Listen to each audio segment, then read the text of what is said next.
कबूल बस मास्तर इते ही बिहारियुन साथियो दातू इन्हनि खे सिधो गोठ नाए वठी हलणो तो बाकी छा हिन खे पुलिस जे हवाले करणो आहे न को इन्हनि खे हिते ई केलनि जे बाग में लिकाइणो आहे मास्तर तू मानी जो बंदोबस्त कर अया हिते ही मानी खणी आ तू तो मूंखे चवे जिन्हनि मुंहिंजो लोड़ो लताड़ियो आहे उनखे मां मानी खारायां ही केड़ा कंधार मुड़सन जिन के मानी खाराईंदासी मास्तर वरी भी मानी खणी अचे सासी साहदार किथे भुख विगे मरी न वञनि ठीकु आहे दा मां मानी खारायां रे नथो हां केतिरा भेरा तव्हांखे छॾियुमि मुझे इलाइके मुझे तर मुझे गोठ ना नहीं डाकियो ओ तुरो जुल्म कयो जो सुभाणे तव्हां बि सही सघो दादू खान मुड़सन खे वधीक न मार इन्हनि खे हिते ई बीहारणो आहे बीहड़े हितां को चरियो आहे न त असल लठनि सां नाड़ करे छॾींदोसांसि तव्हां जेकी निमक हरामी कई आहे तव्हां छा था सम्झो त बचल खान तव्हांखे बोस्कीअ जा फटका पाराईंदो बचल खान ताईं जेसि ताईं पहुचनि न हिननि जे सरदार पुलिस जे हथां जेका तोखे मार खाराई न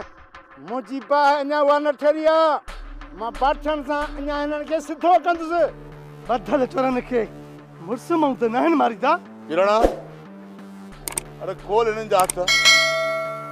अॼु हिननि जी मुंहिंजी ख़बर पए भला घणी कई अथव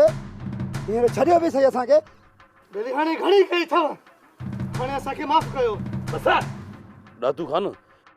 इन्हनि खे वठी अबे बचल खान जे अॻियां था पेश कयूं उहो पाण इज़त ॾींदनि न कबूल हिन मामले में तूं अनाड़ी आहे तूं वञी पीराण सां गॾिजी बचल खान खे सभु कुझु ॿुधाए सॼो हाल अहिवाल ॾींसि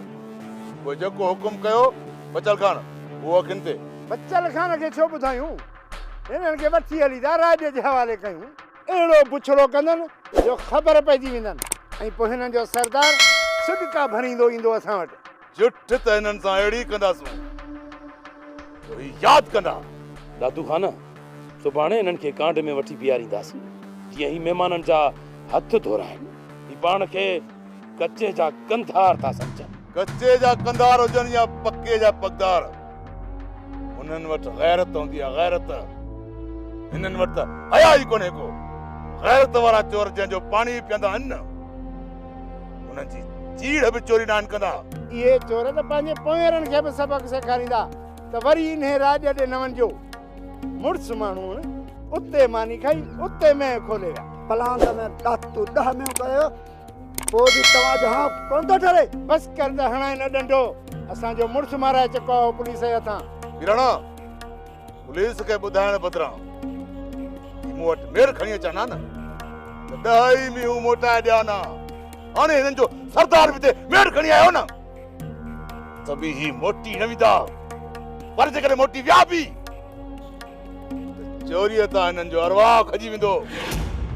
हिननि सां अहिड़ो ताशर कंदुसि कंहिंजो लोड़ो लताइण खां अॻु में 100 भेरा सोचींदा तव्हां वञो हिन बचल खान खे ॿुधायो त हमरा ठीकु आहिनि ठीकु आहे दादू खान बस बस बस बस घणी दिक़त बस